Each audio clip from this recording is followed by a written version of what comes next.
বৃন্দাবন থেকে একজন ভদ্রমহিলা একটি গোপালের মূর্তি বাড়িতে নিয়ে এলেন। সেই মহিলার বাচ্চা ছেলে গোলু ছিল ঘরের ভেতর। বাইরে এসে গোপালকে দেখে জিজ্ঞেস করলো, মা, এটা কে? মা বললেন, ইনি আমাদের ঈশ্বর গোপাল, আমাদের মালিক।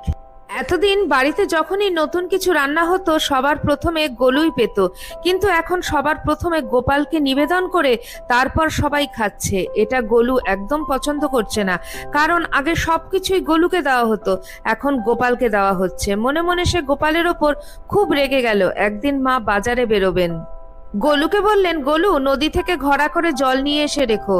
গোলু যখন ঘড়াতে করে জল আনতে যাচ্ছিল তখন গোপালকে বলল, খাবার জন্য তো সবার প্রথমে তৈরি থাকো, কিন্তু কাজ তো সব আমাকেই করতে হয়, এখানে থাকতে গেলে কাজ করতে হবে। এই বলে গোলু জল আনতে চলে গেল। গোলু যখন নদী থেকে জল নিচ্ছিল তখন দেখলো গোপাল সেখানে দাঁড়িয়ে গোলুকে বলছে,